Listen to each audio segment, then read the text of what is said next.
Okay, as far as the guys that won't practice today, Tooney won't practice with his ankle. It is getting better, but he won't practice today. And then Kadarius won't practice with a hamstring. Everybody else is scheduled to practice. We made some moves here. So Clyde goes on to IR, and then he's got a pretty good high ankle sprain there, so he'll be on IR. And then you saw where we brought Blanton back to the practice squad. We put Jordan Franks on the practice squad injured list. He's got a broken hand that happened in practice. And then Yang was activated to the 53.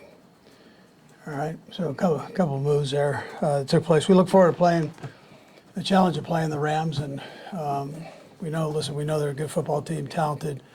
They've had a couple of injuries here and there, but they're well coached, and they're a good football team. So we've got to have a good week of practice starting today, and make sure that we cover all the base on a little bit different week because of Thanksgiving. We shortened down tomorrow a bit, so the fellows can enjoy their family and friends for Thanksgiving.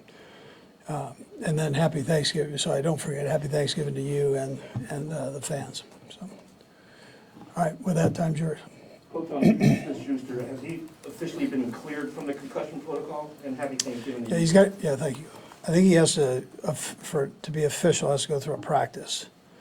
So he'll go through that. He is feeling better. Andy, there's a lot of season left, and I don't know how much you play this game and going into a season, but are you at all, would Andy Reid in August have been surprised by what you've seen your team do to this stage of the season? Yeah, well, there were some unknowns because we hadn't been through games with some of the guys. But as it went on, I could see if we continue to improve like we were, that we would be okay. Seems like every game's a battle, but that's this league right now. There are more games determined by one score or less, than any year in the history of the game. So I mean, that's the way it is. But I'm pleased. But like you said, Vi, the most important thing there is we've got a lot of season left. And one of those things, when you have so many close games, I mean, sometimes you can feel like that's a sign of vulnerability, but obviously the more you do it, the more you seem to flex that muscle. I mean, does that start to become a thing where it's ingrained in you with this particular team? Well, listen, I mean, they expect to do well. I mean, that's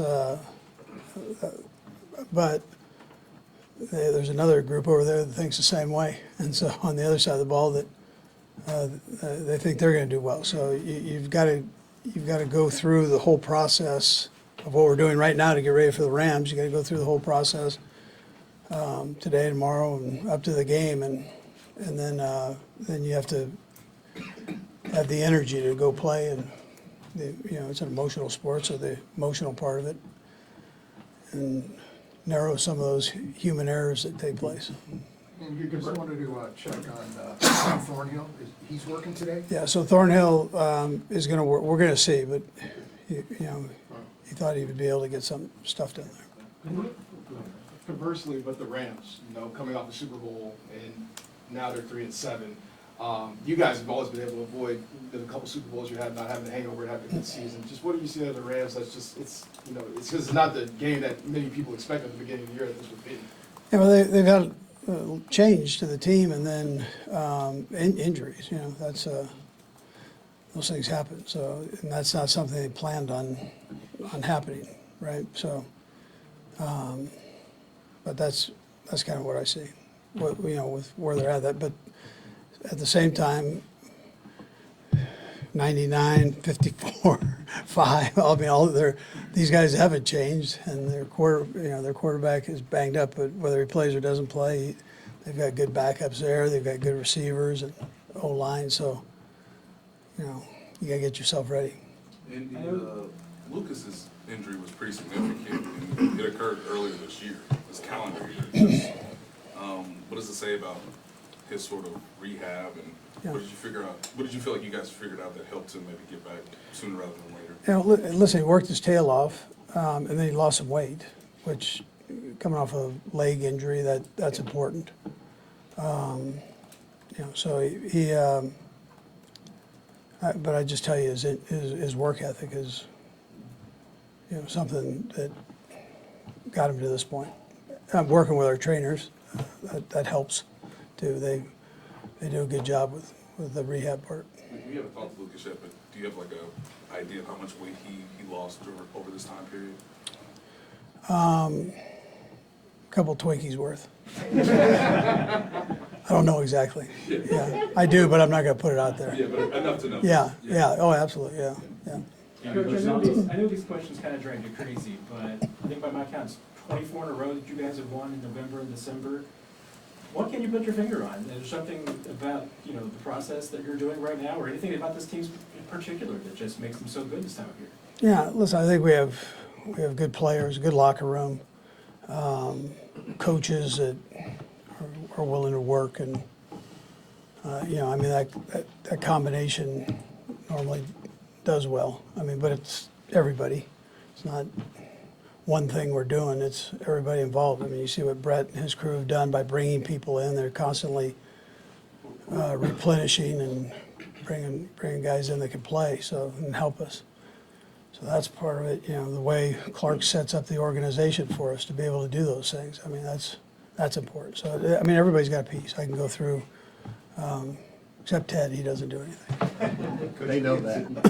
Coach, it seems like Chris Jones has, you know, he's been consistently dominant for years, but he's even taken a further step this year. What have you seen from him that maybe has led to that? And again, he's another guy that's, the last couple of years, has just really put in the extra time in the offseason. He goes down, when he's not here, he goes down to Florida and busts his tail. And so he's in really good shape. He comes to camp in good shape. That's not necessarily how it was when he was younger. He was quite a bit bigger than heavier than what he is now. But he's always in the weight room now. He's always running and doing his stuff there, so conditioning wise. Coach, with Edward Delaire now on injured reserve, opportunity knocks for Ronald Jones. Sure. What do you need to see out of him these next 3 practices before determining if he's up on Sunday? Yeah, just really, it's just an opportunity to get in and work, literally. So and there's a chance he has a chance to play. So I mean, legitimate chance, Harvey. So, but within that, he's got to make sure he has all the protections down and the timing of the runs. I mean, those are things we'll look at. But he's been working at it, and I don't think he should have a problem with that. You guys had mentioned the patience for Isaiah Pacheco. Have you seen progress, especially these last 2 games, in him kind of? I thought more of this last game.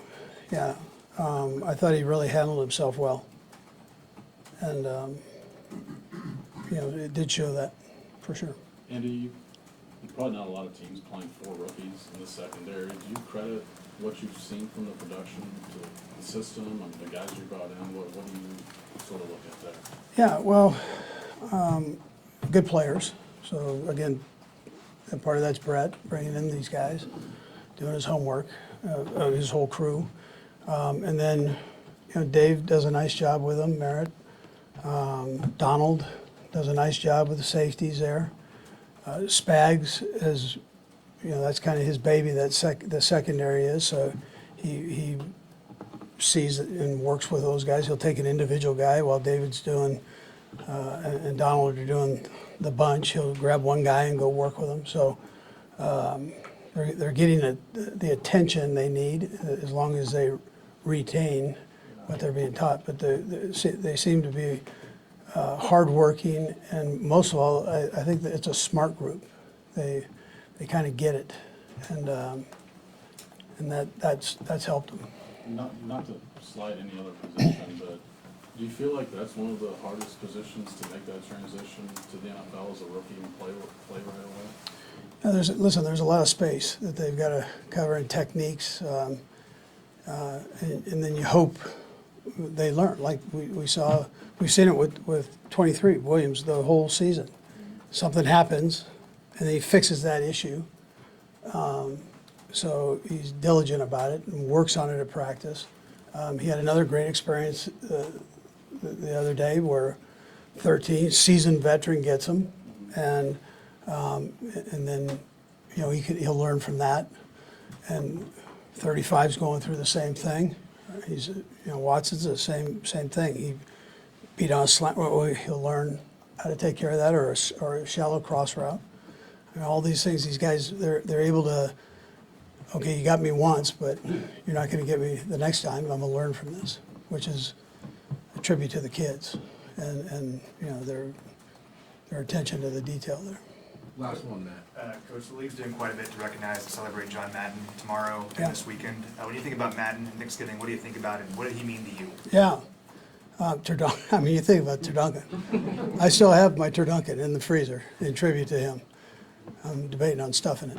So, you know, he was my guy. I mean, I appreciate everything he did for me, and just a good human being, and for the game. I mean, think of what he did for football, for our jobs in here, right? The things you guys do for TV. I mean, it's phenomenal. All the change he did, and then as a coach, Hall of Fame coach. So, great job. All right, thank you. Yeah. Good.